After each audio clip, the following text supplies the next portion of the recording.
So welcome everyone. Thank you for attending our special guest speaker event today. I would like to thank the Office of Academic Diversity and Inclusion, the School of Professional Studies, the Center for Teaching and Learning, and the Active Learning Academy for making today's event possible. A few housekeeping items before I introduce our speaker. This session is being recorded and will be sent out to all who registered along with the presentation slides and other resources in a few days. If you have any questions during the presentation, please drop them in the chat and I will alert our presenter.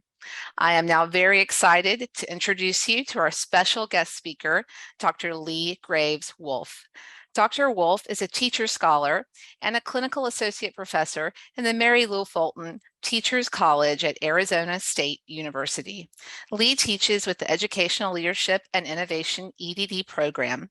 Her work centers around online education, critical digital pedagogy, K-12 teacher professional development, and relationships mediated by and with technology. She has worked across the educational spectrum from K-12 to higher, to further, and lifelong. She believes passionately in collaboration and community. Thank you for joining us today, Dr. Wolf. The floor is yours. Thank you, Jules, and thank you everyone for taking some time this afternoon. I'm very excited to be here with you virtually. While I work at Arizona State University, I live in Michigan, not far from Detroit. So you're seeing a cool new roller skating rink downtown behind me in the sunshine. It's gray and rainy here, which I hear it is if you're in North Carolina today as well. So this morning, we're going to take just a little bit of time to explore the pedagogical landscape of trust and fairness. And I've been told that you all are very collaborative and enjoy breakout rooms. So there are breakout rooms and small group discussions built into our exercises and discussions this morning. But I thought I would start out with kind of giving you an overview of what we're going to do. I'll be giving you some context and definitions of trust and fairness, and then we'll make some meaning together through disciplinary literacy exercises, and then we'll wrap up and see where the next parts of the discussion can take us. Since we only have an hour, I know it's going to fly by. So to build a little bit of trust beyond what Jules had mentioned, I am a clinical associate professor at ASU, and I myself have been involved in online learning for a very long time, starting as an online learner in about 2000 when I started my master's in digital media art and technology at Michigan State University. And that program at that time was just starting to go online. So I did about 80% of my degree online, working full-time. All through my educational career, I've always been a full-time worker and full-time student. So that's something that I build in to my own teaching and understanding and programs that I've worked in. Many of my students have been working full-time and going to school full-time as well, which has deepened my interest and understanding of critical digital pedagogies of care, all of those things that I now have scholarly terms for that I didn't when I first started teaching, just knowing that those are spaces where I can start to build that sort of pedagogy. So to start things up, I'd like to get our fingers warmed up a little bit and start a bit of a waterfall in the chat. And if you can answer this question for me, a very broad, large question: what is trust and fairness? So I'll give you all a minute to pull up the chat and tell us your thoughts. We're seeing some great ideas emerge here. Some thoughts that they're two potentially different constructs, maybe related, but two different things, some commonalities around safety, comfort are some words that I'm seeing pop up, value, trusting, belief, and support.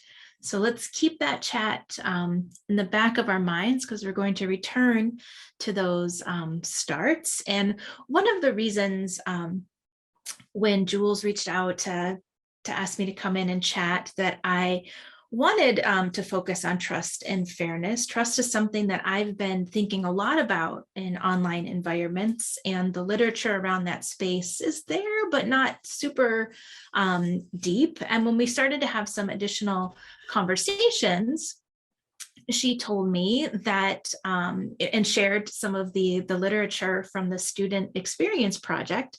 And one of the constructs in the Student Experience Project, which I believe many of you have knowledge of, in terms of revising and continuing to improve curriculum, that trust and fairness is one of the things defined by the Student Experience Project. And the definition there says students from negatively stereotyped or historically undisturbed groups can question whether faculty or staff may treat them fairly in interactions, grading, and other forms of evaluation. Faculty that communicate and behave in ways that engender trust and a perception of caring can mitigate social identity threat for students from these groups. And I think we could spend some time deconstructing this definition as well, because I've seen and already in some of the mentions in chat here is trust is often a two-way or contextual. It's not just a one-way street when it comes to trust and fairness as well. And that's something that we'll continue to explore as we start to discuss this morning. So I've pulled together here, and at the end, I'm going to have a nice link for you with all of the links, so you don't have to worry about writing these annotations down here, but a mini literature review, which I think gives you, if you want to continue this conversation further, a set of literature to start to begin and continue to explore these concepts. And two I'd like to point out in particular are a recent issue of the Italian Journal of Educational Technology, which is completely focused on a pedagogy of care. And there's a lot of threads of trust through that. And the other one, actually there's three I'll kind of highlight. The other one here from Dr. Wagner is called Trustworthy. And this is a really nice piece. She is the head of osteopathic medicine at Michigan State University, and they were undergoing a huge curriculum structural change from a traditional medical curriculum to competency-based. So it had to change the way everyone was teaching. And it's her reflections on taking that leap of faith and trusting the process, which isn't always easy. And then the other one here, the last one, are poetic representations on trust in higher education, which is a really beautiful qualitative study where the authors did interviews with faculty and then turned those discussions into poems around trust, which I think you all might find very interesting to explore down the road as well. And so what we're going to do is warm up together here and start to break out into some discussion groups. And in a moment, I'm going to pop a link in the chat, and we're going to break out and then come back together and keep kind of coming back and forth. But before we do that, I want to explain what the activity will be. And I want to give credit to my colleague, Dr. Amy Marcos, for using and giving me the idea of using this lens of disciplinary literacy to deconstruct concepts and make meaning. If you're not familiar with the term, disciplinary literacy is a specialized knowledge and abilities possessed by those who create, communicate, and use knowledge within a specific field. This term is used quite a bit in K-12 literature, with Common Core and things like that, but you can really take this idea and move it, and it helps you think about different ways of knowing. And so traditionally, it's been used to think about specific ways of reading, writing, thinking, and performing in a discipline, like what you need to know to be a language arts teacher or to teach mathematics or science or social studies. And we are going to use this lens to think about teaching broadly and maybe specifically teaching online, and then drilling down to specifically those practices that we need to perform and know and think and do around this idea of trust and fairness. So in your head, or if you've got some scratch paper around, I'd like you to think about this question. When you think about building trust and fairness in teaching as a disciplinary practice, what literacy practices come to mind rather? What do we need to know as what do we need to perform? How do we need to act in order to build trust and fairness into our practices? So take a minute to write that down. And while you're doing that, I'll start to get our breakout rooms ready to go. All right, now that you've got those kind of ideas starting to swirl, I've popped a link in the chat. That's our launch pad. So once you are automatically thrown into a room, again, we haven't done any trust building with each other, but I assume even if you don't know each other, there's collective interest in being in this space and chatting. And so I'll be throwing you into random breakout rooms. And we're going to be going through a series of 3 questions, 3 rounds. And then once you're in the space, you'll have about 5 minutes to collectively discuss. And please, please, please, on the Google Docs, where you're going to jump into your launch pad, take as many notes as you can collectively, because these are going to serve as artifacts that Jules and colleagues can use to further these conversations. So we're going to pop into round 1. And the first question, and this is mapped in the Google Doc you'll be pulling up as well. We'd like you to brainstorm what are specific trust and fairness building literacy practices needed in your work. And you'll have 5 minutes as a group to chat about these things. So I'm going to open all rooms, and I'll close the rooms. And when those start to close, still use that last minute of time to chat with each other. So you'll be in groups of about 3 or 4. So here we go. So I know that goes by pretty quick. We're going to be popping back into the rooms in a minute here with, whoops, we don't need the music, with our second round. But before we do that, would anyone, or actually I'm going to call out a group just for the sake of time to keep things rolling. How about room 4? What were some key things that you identified? Anyone that was in room number 4, just go ahead and unmute and share your thoughts. Well, I can do that. I'm Tanya. I was in room 4. I took notes. We had some different disciplines in there. So we first started just by saying we weren't exactly sure how to answer the question. So we just kind of discussed how we each answered it. So we said students have to trust what you are presenting to them or telling them is right and accurate. And 2 of us were in hard science and biology. And we also need to be able to communicate complex topics to non-experts accurately. And then we also said in a social science, you deal with multiple truths. So you need to be able to have a safe space and a trusting space to discuss and listen. And you need a large degree of flexibility to be able to do that. So those were our main points that we came up with. Okay, so I'm hearing in terms of some, if we think of this again, kind of that literacy mindset, some practices are listening, right? We need to be able to listen and interpret.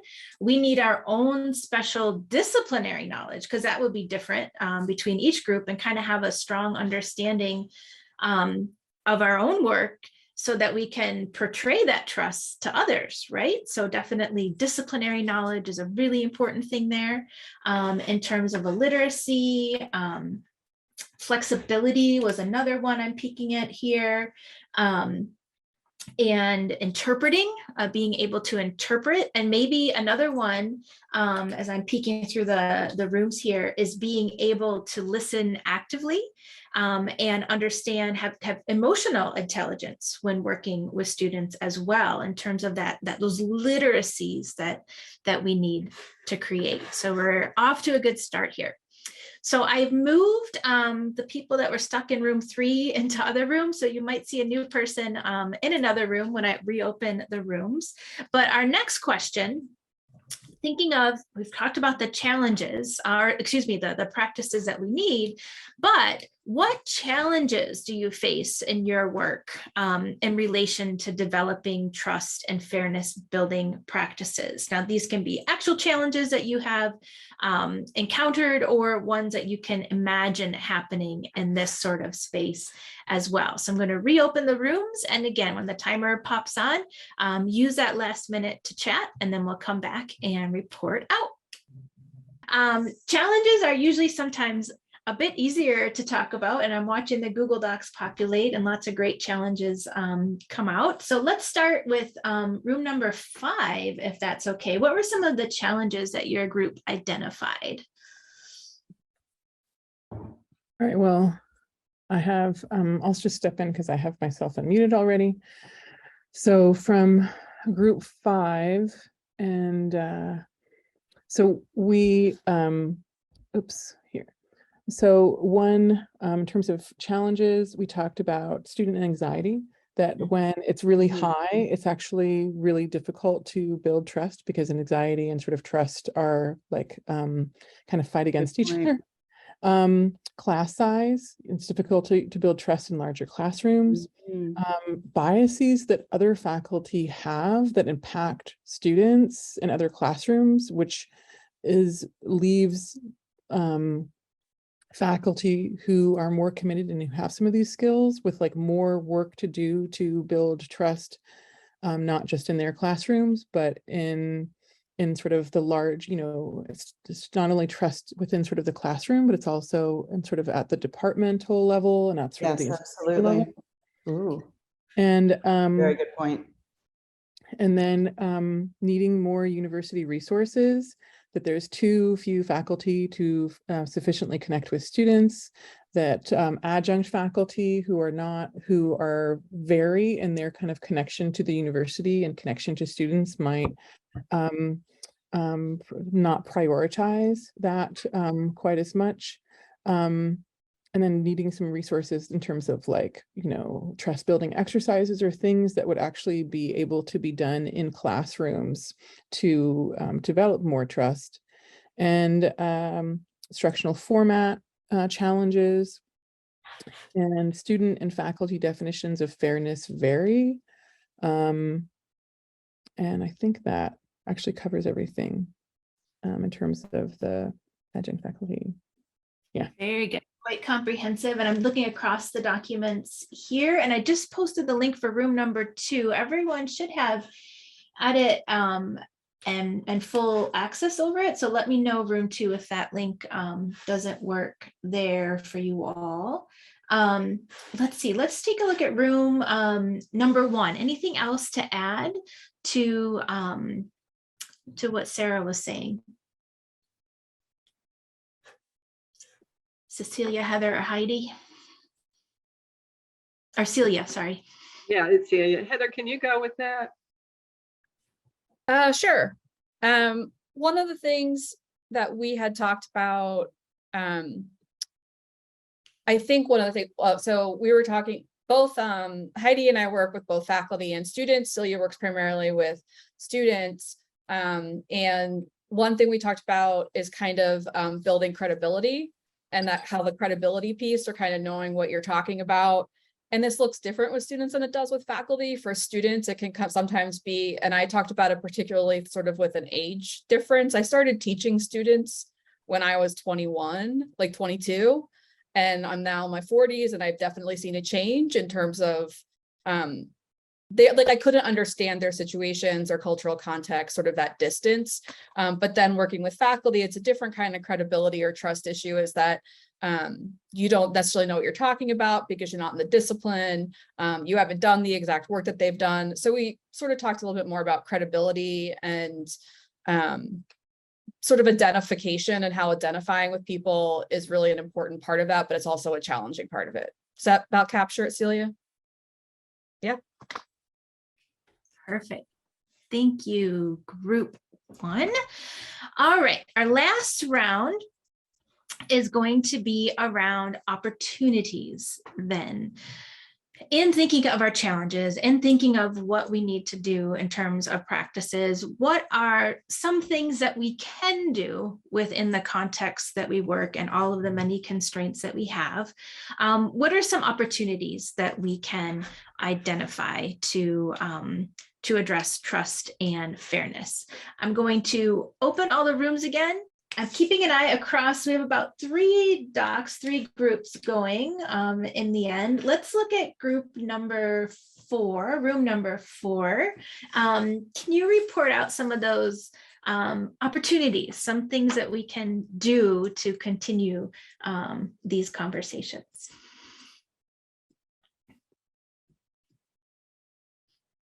Anyone that was in room 4? I'll take that. So we talked about attending professional development opportunities just like this one, specifically that allow us to meet and discuss with people outside of our discipline. That's a huge opportunity. And within class, discussion boards or surveys about interests outside of class content. Like what music or songs they're listening to. I believe this was part of the SEP project. I'm not quite sure. Does someone want to chime in? And Yeah, that was just something another biology professor who's doing the SEP did. She had a discussion board in a large enrollment class to include songs and music the students like, and they built a playlist. Nice, Right. a collaborative. I got a collaborative mixtape going in one of my courses too. How about group number 5? Back to, sorry to keep putting group number 5. The smallest group on the spot though is having the most amount in their Google Docs. So All right. Well, we talked a little bit in here, and for any of my other members, please chime in at any moment. A general note that like some of the barriers that we discussed above are also opportunities for change. And so that I always keep that as sort of a general sort of framework and trying to think positively to help sort of moving forward. We also talked about like resources that can be developed to share with faculty on how to build trust in the classroom, and thinking of sort of like a resource of exercises and or sort of assignments in class, online, sort of a little bit more of a repository that instructors who are wanting to, do more of this then do not have the barrier of trying to go through and search through sort of, looking for someone who can pass stuff on or searching online, trying to find, exercises that can be used in the classroom. So thought of that as something that could be a low-hanging fruit that can be developed, by the university departments, sort of college, and so it can be taking account into different disciplines and instructional capacities. We talked about trying to learn an instructional format with student learning style when there is misalignment. So students who actually take classes online might be taking it for ease or for schedule, but that's not actually like the way that they would best learn the material. And when there is misalignment, there actually tends to be mistrust because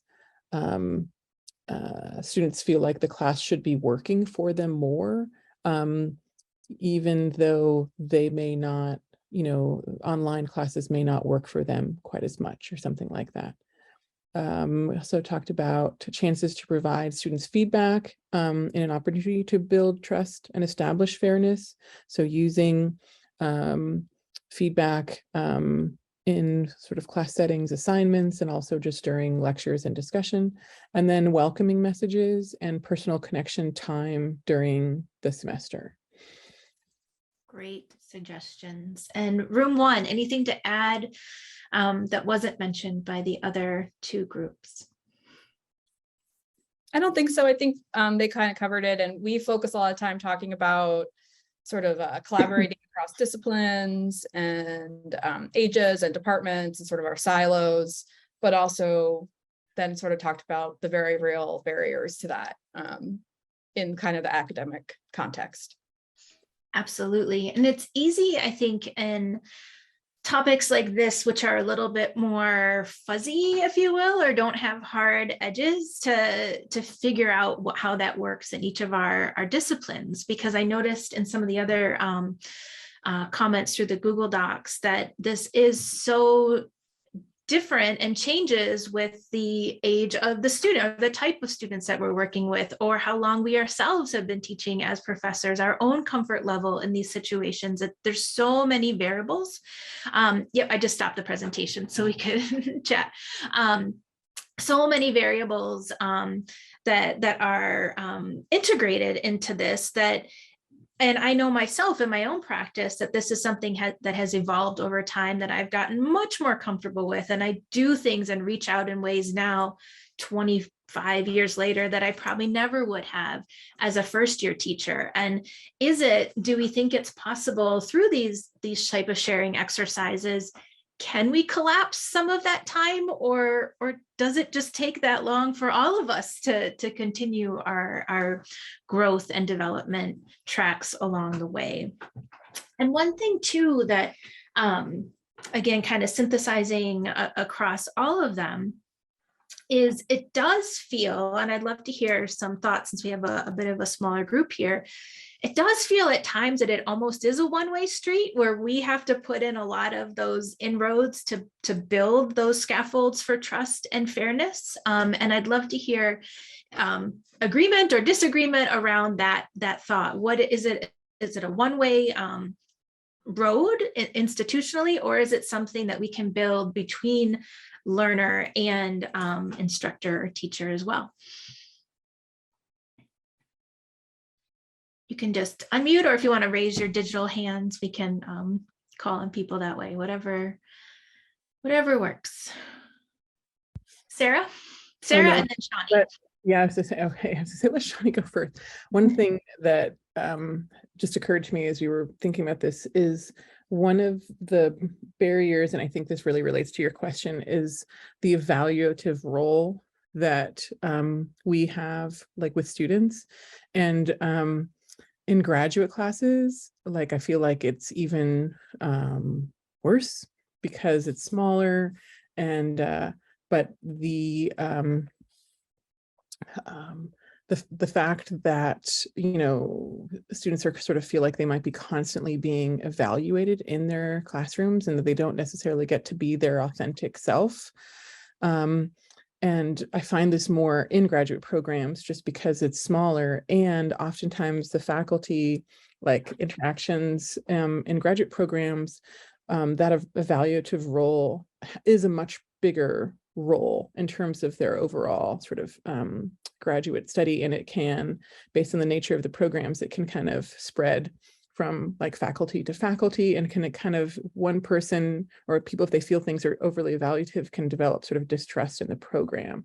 And so even for, and I realize that I actually try in some of my classes to, particularly undergrad, to actually adjust that and say that, you know, that it's, you know, what am I here for? I'm not here to evaluate you, you know, as a person you're learning, but, you know, I'm here in service to help sort of teach you. And so it's really kind of defining, you know, aspects of our role, and kind of setting that at the beginning of sort of, or throughout the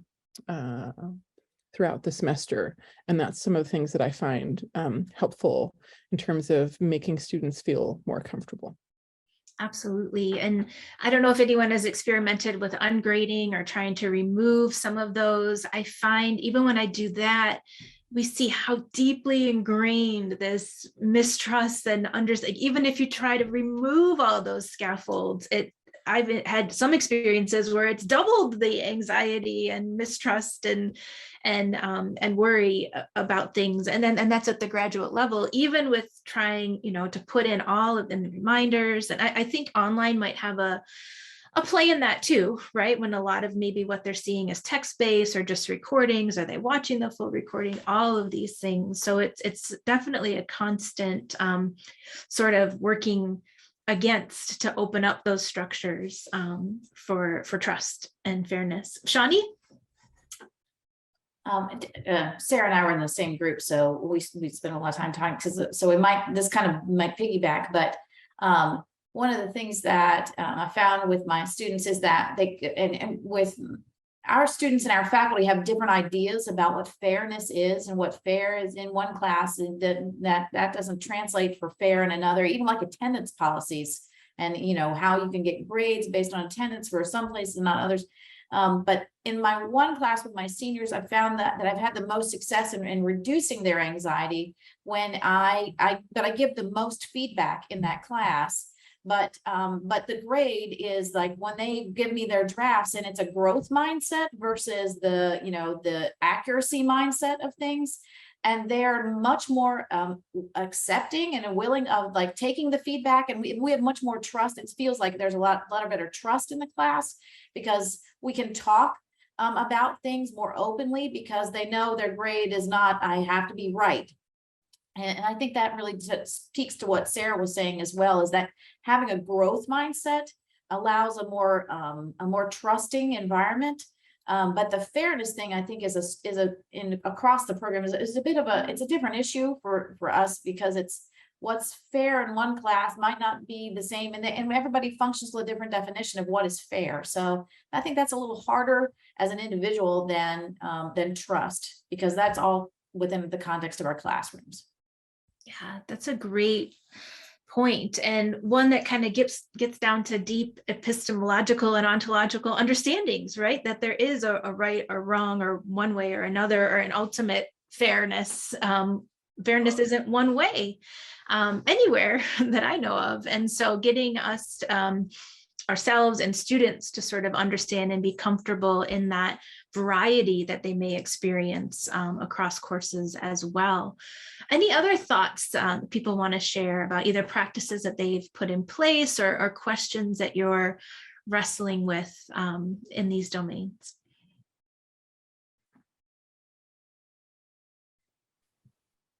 And again, you can just wave your hand. Sandra, is it Sandra or Sandra? Either way is good. Okay. English or Spanish, it doesn't. Anyway, I did something sort of, I never would have imagined, even 3 years ago, that I would have done this. But a couple weeks ago, I just got really behind in this writing intensive class, right? And it's an online asynchronous, and so there's lots of feedback, and everything was really great, but I had 2 conferences in a week and a half. It's like, oh. So I thought, what am I going to do? What am I going to do? And you know what? I just wrote to them. I said, hey, so sorry, I got behind because I have these conferences. These are the topics. This is part of why I like being a professor. You want to know about it, come and talk to me. And if you got behind on something, just let me know, and you can have more time too, right? Because I was sitting there stressing myself out, and then also thinking, why can I get behind? Because I'm the professor, right? My situation is valid, but just because you're a student, nothing going on in your life is a valid excuse for an extension. Yep. Yeah. It happens to us too, right? And I think that honesty and transparency, and I've been there too. And same thing, we ask ourselves why, because the course I made said we have to do this week. We also can just say, okay, we're taking a pause, and everyone, you can, and in digital online, you can almost feel that collective sigh, right, of relief. And for those that do teach online, there is this third space vibe that you start to feel, either like you don't hear anything or you do hear. You can feel that participation, and you can probably feel that collective, oh, okay, we're human just like everyone else. We're also all trying to juggle things as well. And I think that links into that trust piece, right? And honesty and showing, and vulnerability that we show as individuals as well. So thank you for sharing that piece. I'm looking at the time. I know we're getting close to the top of the hour. I popped in the chat here a link to the slideshow, and that has links to all of a particular takeaway is that mini literature review, all of those pieces, with the exception of one, are open access and available out online. And also the last slide there has my contact information. Please feel free to reach out at any time. I didn't put, if anyone's on Twitter, I forgot to put that in the presentation. I'll pop my Twitter handle in there as well. I still, for now, I'm active in that space. So that's another way to contact me. Yeah, we'll see what happens after Friday. And we'll continue to connect from there. But I sincerely appreciate your time and us working through the technical issues that happened as well. And wish you all the best of continued luck and success as we're all working together to make ourselves and our students working in safe and productive spaces. Thanks, everyone. Thank you. And thank you, Jules, for getting us all together. Thank you so much, everyone, for attending today. Thank you so much, Dr. Wolf, for presenting to us today. And I will be making sure this video gets edited up real tight. Natasha is going to work with us to make sure it looks really good. We'll be sending this video out to you along with the resources from Dr. Wolf in a few days. So everyone who is registered for the event, even if you were unable to attend, will receive a copy of the video with the resources. So thank you, everyone, for attending today. Thank you again to our sponsors, the Office of Academic Diversity and Inclusion, the School of Professional Studies, the Center for Teaching and Learning, and especially to all of you who I love so much, the Active Learning Academy. Thank you and have a wonderful day.